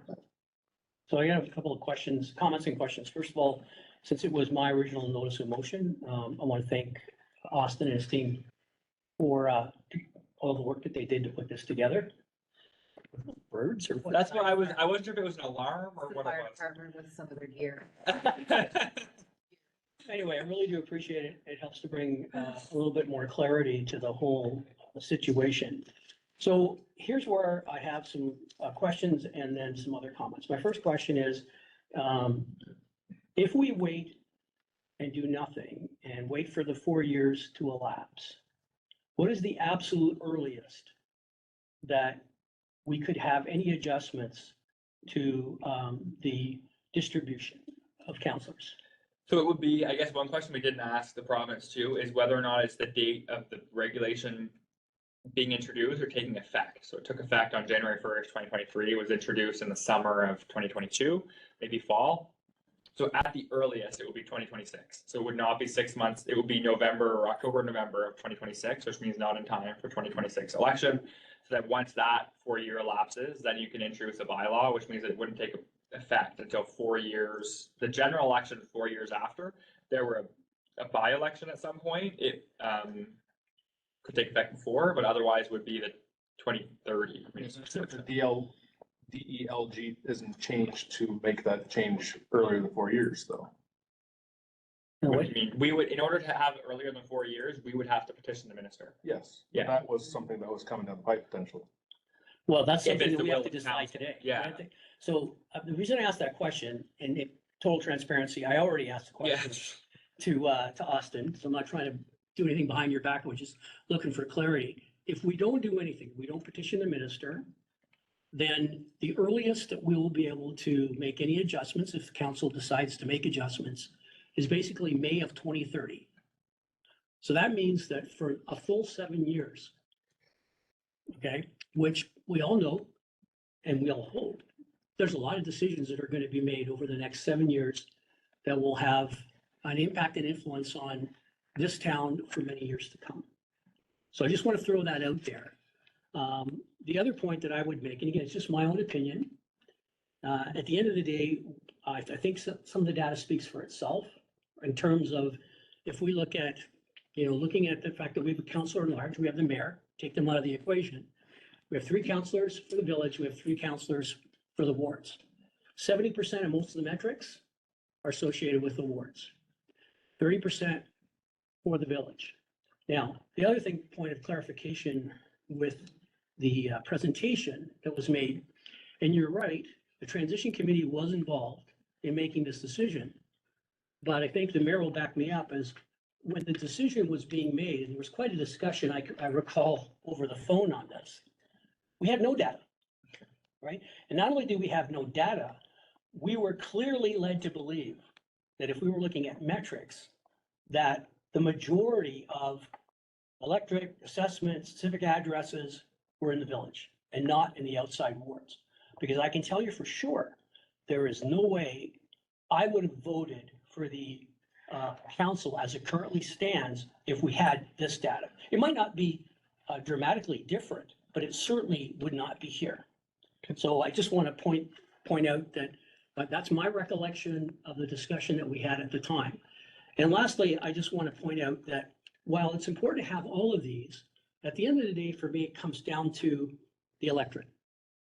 Okay, and we can talk about assets, and we can talk about all kinds of other things. But the way, as far as I understand it, that it works in most of our governments, it doesn't matter what assets you have as an individual, whether you're someone who owns a business in the town, whether you've been paying taxes for God knows how many years, whether you've donated to all kinds of other things, and so on and so forth, you get 1 vote. If you happen to be someone who just got out of school and can't find a job and have never paid any taxes in their whole life, so they're living in their parents' basement, they get 1 vote. And so that's the way we need to look at this. Because the other thing too that we have to be careful of, and here's my recommendations, that's why I think we should pursue getting more information about how we go forward with this exception or whatever it was referred to, is if we don't do anything, we would be open to criticism for having the data that we have right now and choosing not to do anything for 7 years. If we do go to the minister and they say, we're not going to do it, we can't do it, at least we can't be accused of not going forward and asking the right questions. And we can look our residents in the face and say, hey, we tried, we recognized there was an opportunity to do something different. Unfortunately, it's not in our power to do so. I think we're a much better position from an optics perspective if we were to pursue that. In any case, as I said, I don't know that there needs to be a significant change. There's only so many of us anyway, and just the movement of 1 councillor from here to there would change the dynamics for a lot. But we all know, especially when there's just a few of us, 1 vote makes 1 hell of a big difference when depending on what you're voting for. And, on top of that, and again, I have no objections to the decisions that the council has made so far. I think we've done a great job. And this is not, I want to also make clear, this is not a reflection of it on anyone personally. I've said this before and I'll say it again. If I knew that all of you were going to be on council from now until kingdom come, I'd have no problems whatsoever, because I hold you all to have the highest integrity, but I can't count on that. The fact is that we could have somebody here on council next time who's representing basically whose interests are primarily not either in the ward, in a particular, or for the village. And we need to have a process, and we need to have a distribution in effect that takes that into consideration. So from my perspective, we have a material difference, and I don't think we're representing all of our residents appropriately. Whether they know that they're in the town or not doesn't matter. The decisions that we make are the ones that are affecting them. And, we're going to be held accountable to all this. And I can tell you one thing, we need to make some prudent decisions when it comes to this, because, first of all, this is a public meeting. All this data is now available to all our residents. And, I guess at the end of the day, if I knew that the residents outside the wards could care less what the distribution of the council was, I'd let this go. I wouldn't say a thing. I don't think that's the case. It certainly isn't with the people in, that are in my ward. And so I make the case that we at least approach the minister and see what happens. And if they say, look, guys, we don't have time for this, and we're gonna leave it to municipal council, they're not gonna be ready to deal with this for such and such a time, which means that it's not gonna happen until 2030, then so be it. But I think for us to just leave it as it is, we're not dealing with a challenge and an opportunity that we have a responsibility for when it comes to our residents. So anyway, How different are those numbers from what was presented to the transition we, committee?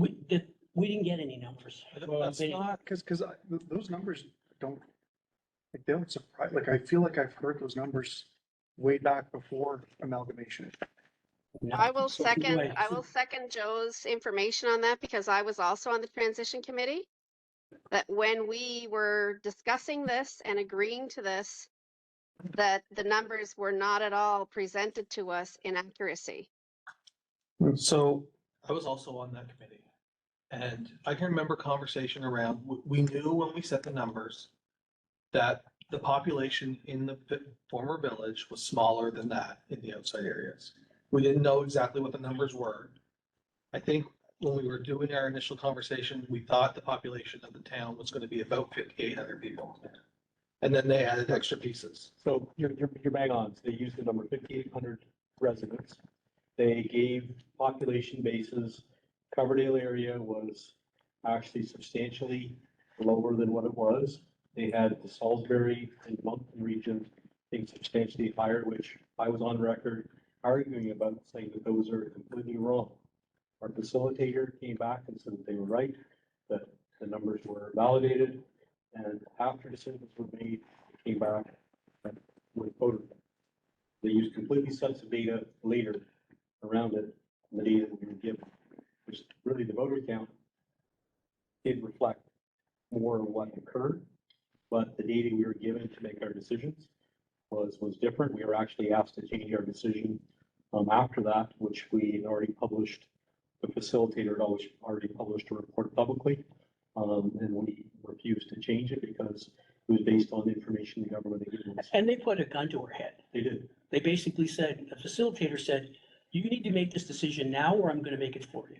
That doesn't surprise me in the least, that piece. Like, and the data, the lack of data, like, cause that's what we had through the whole process. I think that's what I'll applaud Councillor Vittori around. That's why I give credit to the clerk's office, data, you know, the stuff you put forward, because unfortunately, when amalgamation took place so quickly, the data like was just not available because you're taking LSD areas, you're starting to split in portions that people just didn't know and just took decisions, right?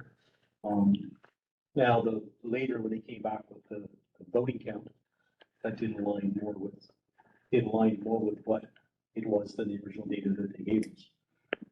That was another quarterback. I'd like to add to the conversation that with the way the new municipality has been formed, we have we're one municipality, but we have two distinct groups within the municipality. We have the former village and the outside areas that are now part of the town. The way that composition is set up right now, it balances the interests of those two groups because not one group can't control the other. But, I mean, if you look at it from you have to look at it from the perspective of the population. Proportional representation. It's proportional representation. Proportional representation is not a reality in general. I mean, Anywhere in. I mean, if you use that same logic, then all 10 provinces should have the exact same number of seats. Ask the West. They Right. weren't happy to tell you in the Senate how much happier they are with the way things are. You know, I mean, at the end of the day, you know, I think the other thing too that concerns me about it, and again, when I look at what we're trying to do, and I'm in total agreement, I don't want anybody to suggest that I'm not.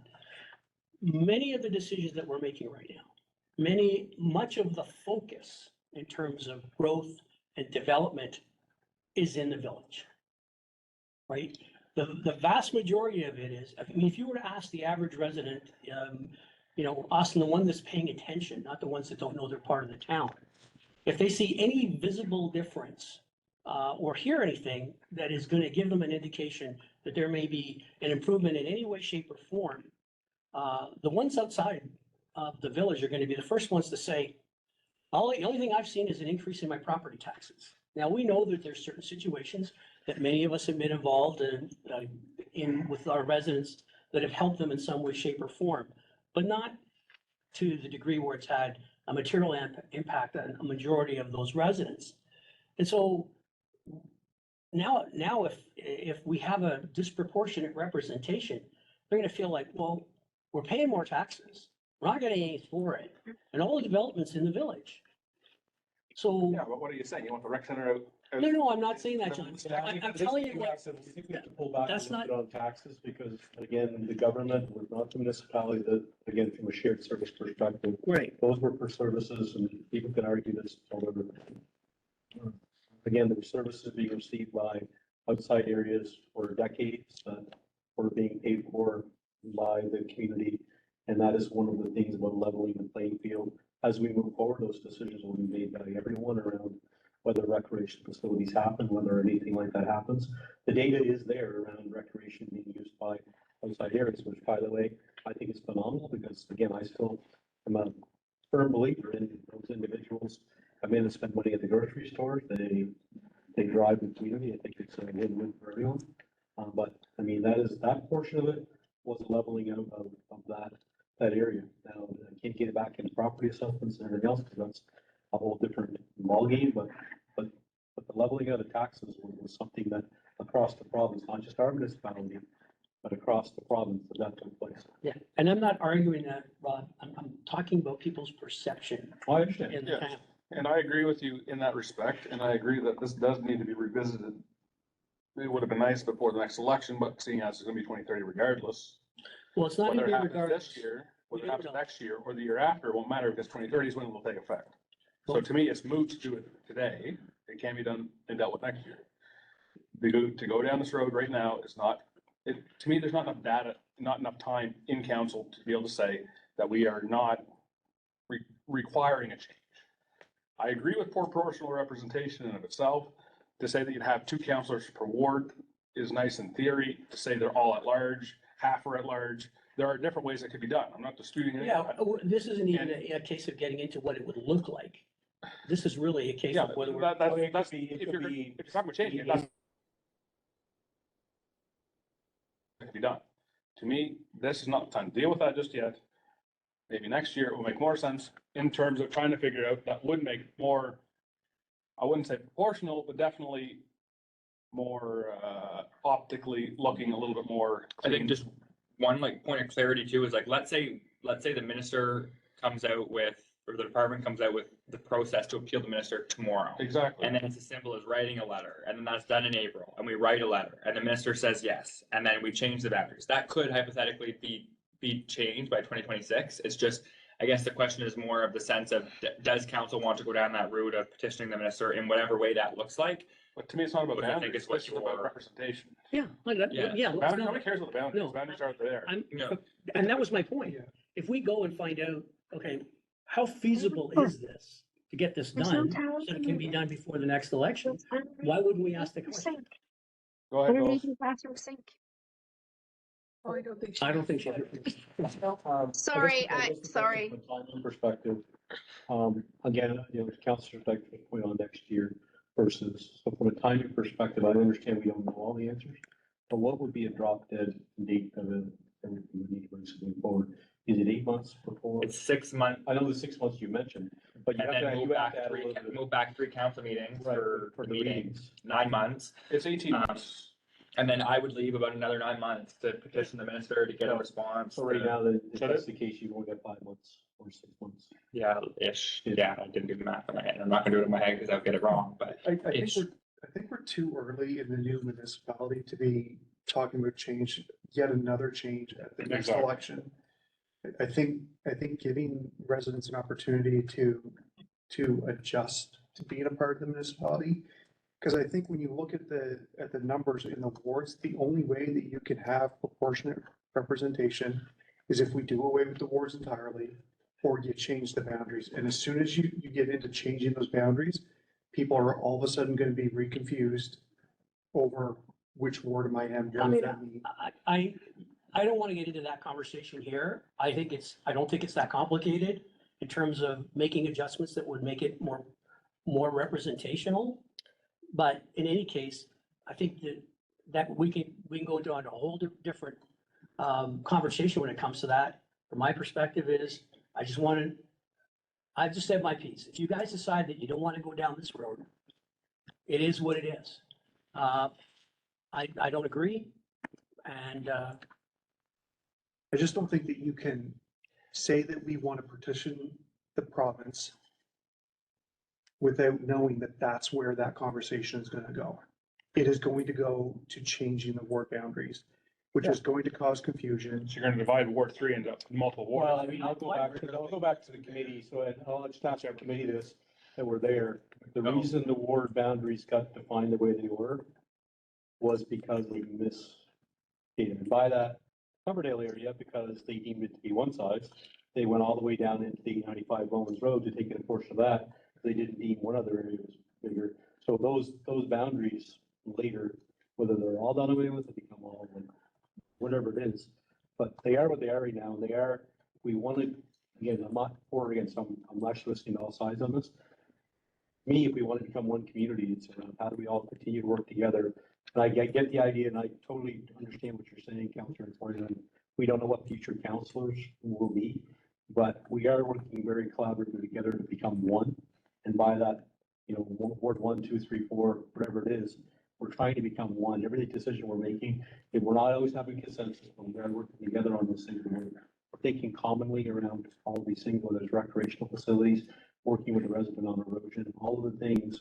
We're all supporting each other. So I do, as much as I know we have to eventually come to a different system. When we do it, I'm hoping we do it once and not tinkering every 4 years around this. I am hoping that eventually we get into more of a Salisbury one as one community. And then we are all doing it. First of all, I'll applaud this council because we've been making some pretty monumental decisions. It's been Salisbury one and Team Salisbury. But on that, I really think as we go forward on these decisions, whatever that composition is, and whether it's 5 at large and whatever it is, I'm just getting back to whatever we move to, I really want to ensure that we keep that. Because it's so important to this community that we make decisions again on kids in sports or adults in sports or cultural or all of that. We don't start saying, well, you live here and we're about this and that. It's about communities that get broken apart or when we get divided by that. It's like when we go together for grants, we go together to grow. It's as one, it's for the benefit of the whole community. And I do applaud what you're saying. I just want to make sure whatever change we make, it's Well considered. one that thought Well out. considered. And I love the idea of the data we had, because I know Councilor Vittori, we chatted at the Service Commission, just sort of frustration, or actually on our transition calls, the frustration of having, again, you proverbially said it right, being forced to make decisions with the data. And I love what you put together, but we've had residents that have asked again, because we just still have the census data. And The census data is not by ward. not by ward, but the next hopeful census data, potentially, we can start to get some breakdowns on some of this stuff. But I will agree with Joe that the reality for the future going forward for this, it will not be this council in the future, that those things do have to be set properly. They do. Because Well, I agree. power of one over the other does not benefit anyone. If there's one thing, and again, it's not happened here, I can honestly say that. But the one thing that is interesting is anybody who's been doing this, even for as short a time as I have, it's really interesting to see how subjective people's perspectives and decisions can be. Right? Like, one person can make one incredible good decision or bad decision on behalf of the residents. And that's why we need a system that has checks and balances that looks after residents who have different interests. And regardless of what we're doing here, we do still have residents whose interests are the same as the residents in this border. So I have a question on this motion and if it proceeds. We still do have a bit of time after that for it to be. Should anything This change? isn't the final. Should information come forward? It's a committee of the whole motion, so it's I know, just giving. Yeah, it's just giving Should tomorrow the. New information be presented. Presented. I'm just bringing that forward, because I know we don't have all the data. Yeah, there's no like, I can't remember. Oh, off the there's top that of my head if timeline. our- But only at council. This, a committee of the whole motion does not count because it's just giving us direction. Well, I'm getting at the only timelines that they keep. Oh, for election to run, oh, okay. Yeah, that would be the only, we would only have so much time Yeah. when a decision was, but like the intent, like, let's say the motion pass, like the recommendation passes as the motion. It's that we would continue to collect the data and we wouldn't proactively say, okay, that's gives us a threshold to say we need to change the boundaries. That would be up to council to say, okay, To now bring that, back. yeah. The only other question, I guess, from an A and B perspective, we're just, have you heard rumblings of what other communities are thinking potentially? All of the above. I don't know. I'm sure lots are having this conversation. I don't know what, Spaghetti is being And thrown. don't get me Yeah. wrong, I know some other communities are just in. the ones that would have had existing municipal entities would have had more data because they would have had existing municipal data already. I think a lot, again, it goes to show how lucky we are. I think a lot are having more Well, I fight know they're having. than to deal about the future of WordBat, which is a good problem for us to have, right? If we're at that point where we can have that conversation, because a lot are not. We could look to the regulation to see who went with like a I ward was curious, I've system heard of all the versus board whatever. and everything else going on in some of the other municipalities, but I've I not heard any, haven't, I've heard any rumblings like that at all. I don't know. Well, I'm all for making a change, but to me, it's gotta be a change that is for the better. Well, especially Yeah, when, that's once you what make the that's- change, it's in for 4 years. Exactly. Agreed. So it has to be for the better. So give consideration to something better and then we will come back to it, is my thought. Other than So that, I'm probably not gonna vote for anything other than all councilors at large, just so we're all aware now. Cause like, just to your point, you said you didn't care about assets. I care about assets as a financial person. Like, I'm not willing. And I'll flip your comments to you, like, you're like, okay, as long as it was all just us sitting around, you would be fine leaving it the way it is. Well, imagine the three of you were different, and then all of the assets owned by Ward 3 are now, you guys get to overtake us on culvert prices, you know what I mean? Like, I just feel like Totally agree. that might not have been, Not, it's Well, not like likely that. that, maybe that's not the best example, but I hear what you're saying. Because I don't So think top we really line. we care about the culverts and. right, I just, hey, we don't have culverts in. exactly, so like you, then you Everyone guys else- like take over, I hate the you versus us, there's no point in it in my mind, we're all one, I Yes. appreciate your points when it comes to stuff that's Ward 3 specific. Like, I think this is a waste of resources currently to talk about this unless we're just gonna open it all up to one. It's, But that's it's just- not a waste of time and resources. It does have to be considered because there is a disparity in terms of a lot of the funds being spent from a tax perspective are being done in Ward 3. Does that make sense that this would be the nucleus of all the spending? In general, yes. Yeah. For most things. Come to me again when you get the roads, then I'll change my mind. Exactly, well, that's my point. We all have to take into consideration the fact that we're paying 90% of the same cost that you guys are for your assessed values. We're not getting 90% of the services. But you don't want them. I'm not, yeah. That's not entirely true. Let me put a street light up by your house. I have done already because the road's right beside me. This is a whole other thing again. But, I get what you're saying. It's a good conversation to have because this is not, maybe we can avoid having this conversation when we finally get to the point of making this decision. So sometimes you I gotta, mean, it's not settled as it is, but to me, changing it today does not make sense. I think later, so, I mean, I'm just talking about, but I guess that would be my next question would be, because you said this is what you want, this is, Mhm. somebody said, what would the, again, in another world, say, we did say we're going forward and doing something, how does, again, if you think about, Think about it, please. think about all the different groups, you have to come forward with a proposal that. Yes. That everybody to. If you have a thought, change. I think the ward structure in my mind, when we had talked about it originally, it ensured that there was clear individuals representing from the amalgamating LSDs. I would like to think that by the time 7 years rolls around, we're not thinking them us. This is, So this is where. We're thinking Salisbury see, at that point. I disagree, Yeah. only from the perspective that there is always going to be a rural versus urban mentality. Yeah. There's no way to change that. That's just a fundamental reality That's- of the wards versus. That is where the little bit, what I would call from a transition perspective, we were told that, again, we were forced. First of all, there was no decision on the composition. It had to include Yes. board, and so I'll be transparent. I wanted to have all at large. And the reason I wanted all at large, again, right or wrong, just my personal opinion, was there could be 5 superstars in Ward 4, X amount. So again, you want to be able to take the best people, doesn't matter where they're from. And my opinion on that was actually very pragmatic, coaching basketball. The more people that I coached were all from the LSDs, and those were the individuals that volunteered in the community, did more in the community than people in the community. So I thought, in that perspective, if they were to come forward, I would equally just as good having 4 people from Riverglade or 3 people from Coverdale or wherever it was from. But by that, we're actually limiting superstars by these numbers. And I think that there's lots to consider here, but I would ask without getting in necessarily into the discussion. Think about this.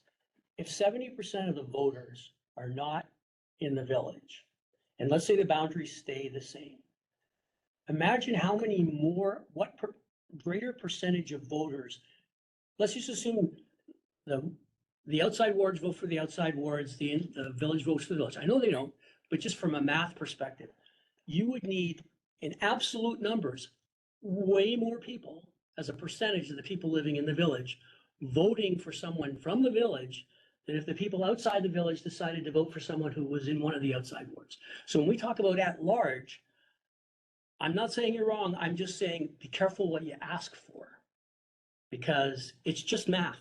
Yes, but I would go back to the historical aspect of the LSDs. The bulk of them were not even active. It was all done by the minister. Nobody cared. Yeah, but Why? Because the taxes were reasonable relative to the services provided. No one wanted to rock the boat in all of it. No one wanted things to be adjusted. And They now, want the roads plowed and fixed. and that's all changed now, John. It's changing. There's a lot more people that are waking up. And if you want to talk about what things might be like in 7 years, there'll be that many more people that will be awake. I'm just saying, like, I have no vested interest in this, because I'm definitely not gonna be, running for election in that time. So it's not like it means anything to me as far as what it would be. You just gotta look at the whole picture and figure out. I like the fact that in the wards, everybody's got at least a representative that they can contact. They can't say that there's nobody, because it could go either way. You could have everybody on council from the village or everybody on council from not the village. Yeah, Right, both are not tenable. And they're not tenable. It's not a good representation. No, Because this way, at least, even if you just get one person who's interested, you're drawing people and forcing people within a particular area to have a representative. and therefore it makes the most sense to consider what would be a better approach and then come to council with it later on. Because I don't think anyone's got one yet. But I wouldn't go, I think the only challenge is that right now, as it stands, we cannot make a change until 2026. Unless council wants us to petition the minister. So that's the- Who will Item. change by the time it even went through, the Yeah. election will be held, and it won't matter anyway. Okay, so we have a motion on the floor. I think. The motion again. To Can do, we do just- nothing. To do nothing. Yes or no? To do nothing and continue collecting. So the Yeah, and I motion- think just like for clarity, that would mean that like we would not Petition. solicit the minister, we would not start that petition process. Like it would need to have another catalyst from council to say, okay, that's the trigger to do that. Yes. Keep in mind what I brought forward, if something changed and you didn't want to bring it forward, Then then we we can can bring bring it brought forward. So this is not a final. No, this isn't the last talk, And hurrah on this. if we were gonna petition the minister, we would have to have a concrete plan, and we are nowhere near a concrete plan tonight. We would have Probably. to be saying, Correct. this is Yeah. what we want. Yes. Well, that was my question. What does it entail petitioning the minister? We don't know.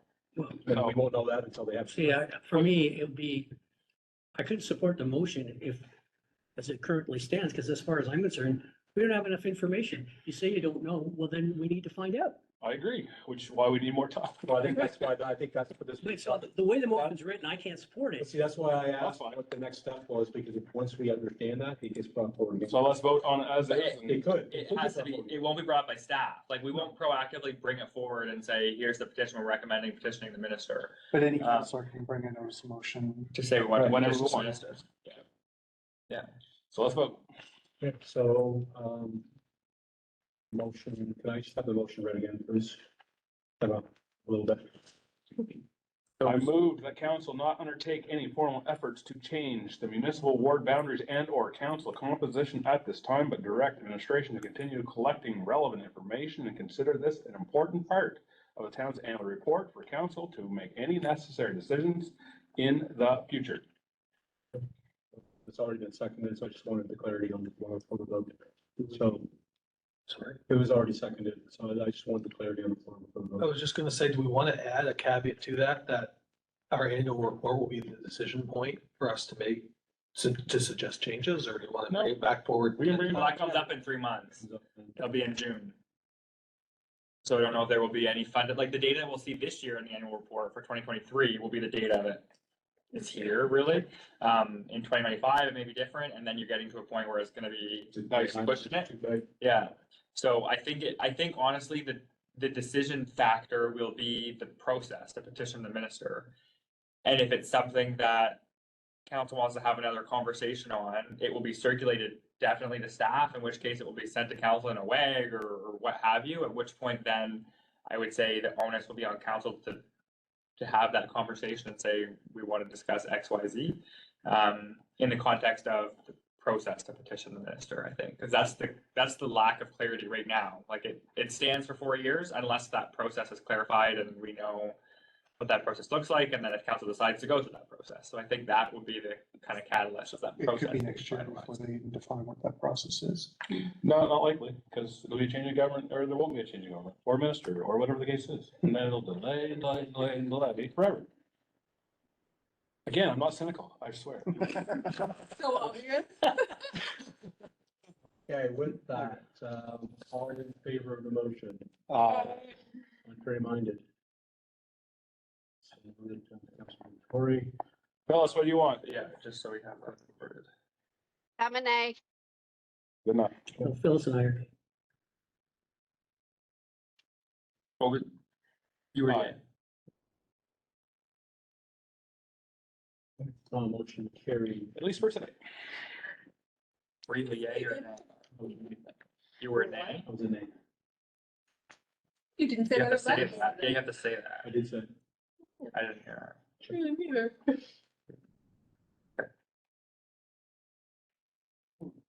It's still carried. Closed session. Item 5. Nothing this evening. Mayor and councilor statements and inquiries. I have nothing. Councilors, Nothing tonight. Rosie, motion to adjourn. So moved. Oh, there we go. seconded. I think Joe's got